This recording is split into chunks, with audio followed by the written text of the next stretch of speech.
হুজুরে নূর সাল্লাল্লাহু আলাইহি ওয়াসাল্লাম যখন পর্দা করলেন, ইন্তেকাল শরীফ করলেন, নবীজি সশরীরে জিন্দা, রওজা মুবারকে যখন নবীজি দারুল বাকায় চলে গেলেন, তখন হযরতে বিলাল ইবনে রাবাহ রাদিয়াল্লাহু আনহু নবীজির মুয়াজ্জিন, তিনি আমার দয়াল নবীজির খলিফা আমিরুল মুমিনিন হযরত আবু বকর সিদ্দিক রাদিয়াল্লাহু আনহুর কাছে এসে দরখাস্ত জানাইলেন, ইয়া আমিরাল মুমিনিন, মুমিনদের আমির গো, ও আবু বকর সিদ্দিক, আমার বড় ইচ্ছা আমি জিহাদে যাব, আপনি আমাকে অনুমতি দেন, আমি জিহাদে যাইতে চাই। সবেমাত্র দয়াল নবীজি পর্দা করলেন, আবু বকর সিদ্দিক সহ সকল সাহাবারাই নবীজির বিয়োগ ব্যথায় খুবই আন্তরিকভাবে ব্যথিত। এই সময় হযরতে বেলাল নবীজিকে বলতেছে, আমাকে অনুমতি দেন, আমি জিহাদে যাব, আমাকে জিহাদে যাওয়ার পারমিশন দেন।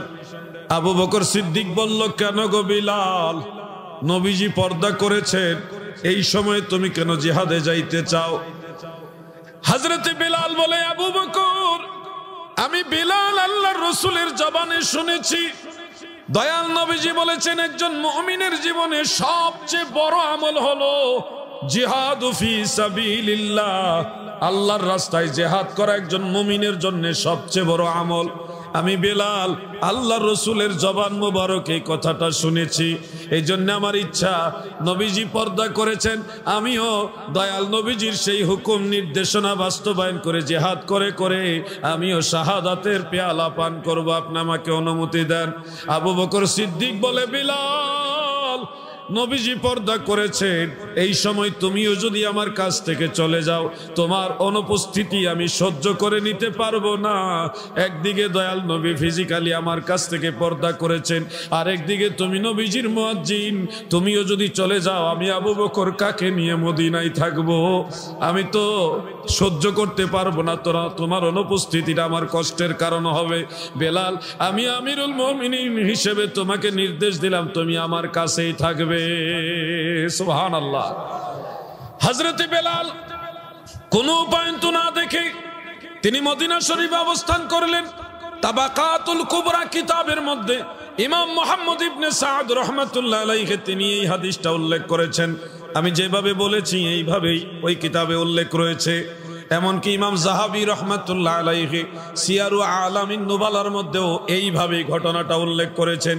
মনে রাখবেন, এখানে আবার ভিন্নভাবে কথাটা আসতে পারে। নবীজি পর্দা করেছেন, হযরত বেলাল নাকি বলতেছে, আবু বকর, আমাকে বিদায় দাও, আমি মদিনায় থাকতে পারবো না, আমি চলে যাব। আবু বকর বলছে, বেলাল কেন থাকবা না? বেলাল প্রতি উত্তরে বলতেছে, আবু বকর, তোমরা আমার নবীকে ছাড়া থাকতে পারো, নবীজির পিছনে নামাজ না পড়ে থাকতে পারো, নবীজির রওজা মোবারক দেখে তোমরা সহ্য করতে পারো, আমি বেলাল পারবো না। কথাগুলি খুবই হৃদয় বিদারক বটে, কিন্তু এইভাবে বেলাল বলেন নাই।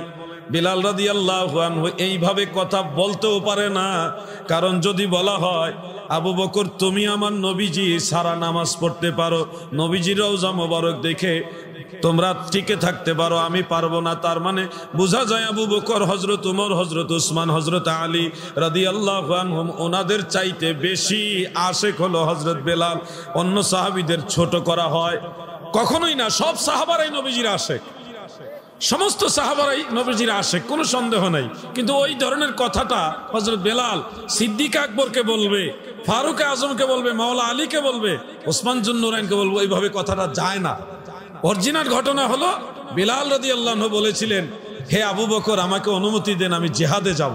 আবু বকর বলছিল, না, একদিকে নবীজি পর্দা করেছেন, আরেকদিকে তুমি যদি আমাকে ছেড়ে চলে যাও, আমি কিভাবে থাকবো? সিদ্দিক আকবর রাদিয়াল্লাহু আনহু ওনাকে রেখে দিলেন। বাজলুল মাজহুদ ফি হাল্লে আবি দাউদের মধ্যে উল্লেখ, বাজলুল মাজহুদ ফি হাল্লে আবি দাউদ ওই কিতাবের মধ্যে উল্লেখ রয়েছে, হযরত বিলাল রাদিয়াল্লাহু তাআলা আনহু তিনি আবু বকর সিদ্দিক রাদিয়াল্লাহু আনহুর খেলাফতের প্রায় 2 বছর যাবত মদিনাতে ছিলেন, 2 বছর আজান দিয়েছেন, বলেন মারহাবা। 2 বছর তিনি আজান দিয়েছেন মদিনায়, নবীজির পর্দা নেওয়ার পরেও। কয় বছর? 2 বছর। এটা প্রমাণিত, হাদিস দ্বারা প্রমাণিত। প্রিয় ভাই আমার, 2 বছর পরে, প্রায় 2 বছর পরে হযরত আবু বকর সিদ্দিক রাদিয়াল্লাহু আনহু যখন ইন্তেকাল হয়ে গেলেন, এরপরে খলিফা হলো হযরত ওমর ফারুক রাদিয়াল্লাহু আনহু। হযরত ওমর যখন খেলাফতের মাসনদে বসলেন, হযরত বিলাল রাদিয়াল্লাহু আনহু হযরত ওমরের কাছে গিয়ে বললেন, ইয়া আমিরাল মুমিনিন ওমর ইবনুল খাত্তাব, হে ওমর, আপনি আমাকে অনুমতি দেন, আমি জিহাদে যেতে চাই। বলেন কোথায় যেতে চায়? যুবক ভাইরা বলেন কোথায় যেতে চায়? ওমর একই প্রশ্ন করলেন, কেন তুমি জিহাদে যেতে চাও? অন্য সাহাবারা জিহাদে যাবে, তোমাকে প্রয়োজন হলে পাঠাবো। বেলাল বলে, ওমর গো, আমি আল্লাহ রসুলের জবান মুবারকে শুনেছি, দয়াল নবীজি বলেছেন একজন মুমিনের জন্য সবচেয়ে দামি আমল হলো জিহাদ ফি সাবিলিল্লাহ, আল্লাহর রাস্তায় জিহাদ করা। আমি বেলালের বড় ইচ্ছা, আমি আল্লাহ রসুলের সেই হাদিস মুবারক বাস্তবায়ন করব, জিহাদ করে শাহাদাতের পেয়ালা পান করব। ওমর, আপনি আমাকে অনুমতি দেন। ওমর ইবনুল খাত্তাব আর বাধা দেন নাই। তিনাকে একজন সাহাবীর নেতৃত্বে একটা অভিযান যাচ্ছিলেন শাম দেশে। কোন দেশে? শাম দেশে, সিরিয়ায়, দামেস্কে। সেই অভিযানের সাথে জিহাদের যারা মুজাহিদ বাহিনী ছিলেন তাদের সাথে হযরত বেলালকে যাওয়ার অনুমতি দিলেন। তিনি জিহাদ করলেন, কিন্তু শহীদ হইলেন না, যুদ্ধে বিজয় লাভ করলেন।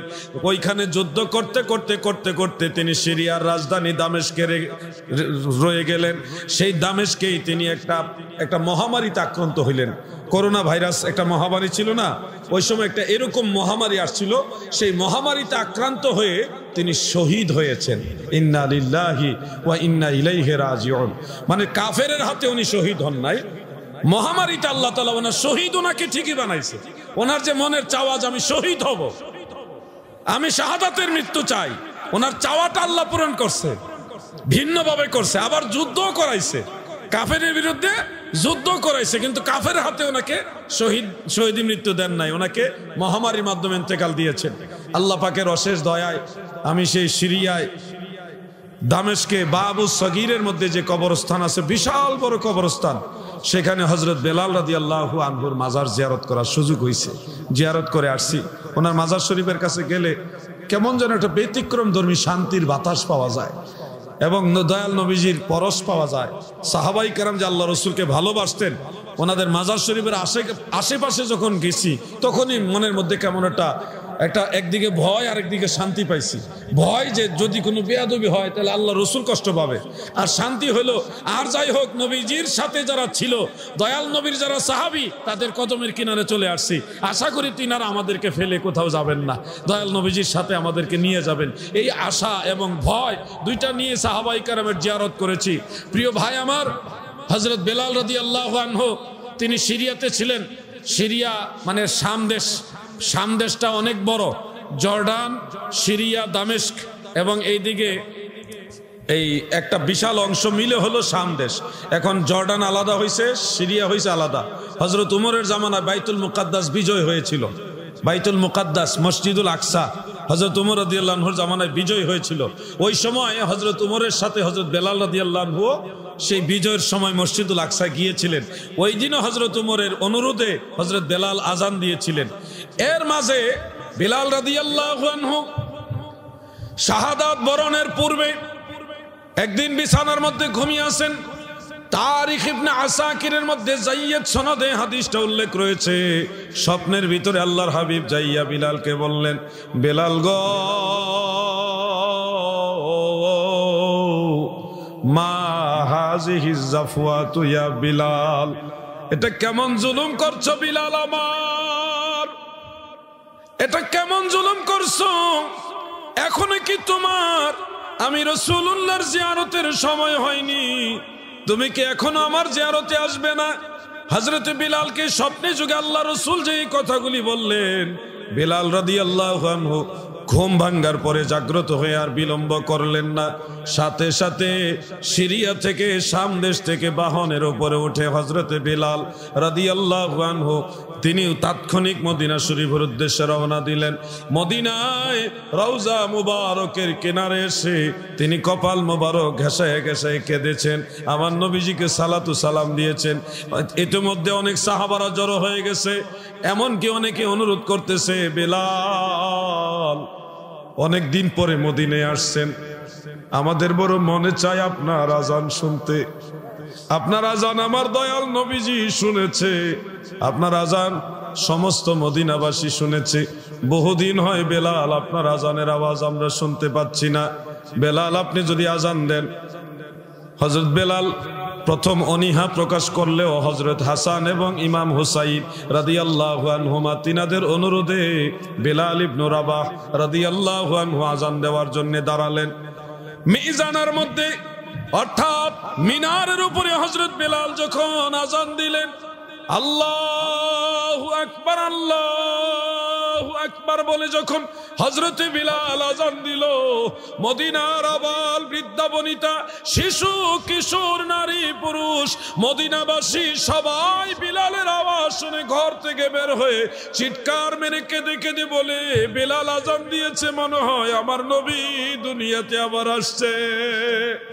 ওই দিন মদিনার মানুষ যেইভাবে নবীজির জন্য কাঁদছে, সাহাবীরা বলেন মদিনার এই ইতিহাসে কোনোদিন এইভাবে কান্নার রোল ওঠে নাই। হযরত বেলাল আজান দিতে দিতে একটা পর্যায়ে এখানে বেহুশ হয়ে পড়ে যায়, কারণ নবীজি অনুপস্থিত ওই হিসাবে তিনি আজান দিয়ে নবীজির বিয়োগ ব্যথাটা সহ্য করতে পারে নাই। একটা বর্ণনা মোতাবেক তিনি অজ্ঞান হয়ে পড়ে গেছেন। প্রিয় ভাই আমার, অতঃপর তিনি মদিনা শরীফ থেকে আবার পুনরায় সিরিয়া চলে গেছেন। সিরিয়াতে যাইয়া মহামারীতে আক্রান্ত হইয়া শহীদ হয়েছেন। ওইখানে তিনার মাজার হয়েছে। ওই মাজার আল্লাহ পাকের দয়ায় আপনারা যদি কখনো যান জিয়ারত করে আসবেন। প্রিয় ভাই আমার, এই হযরত বেলাল রাদিয়াল্লাহু আনহুর এই কথাগুলি বলার মূল উদ্দেশ্য হলো তিনি আমার নবীকে ভালোবাসতেন, সাহাবারা নবীজিকে ভালোবাসতেন।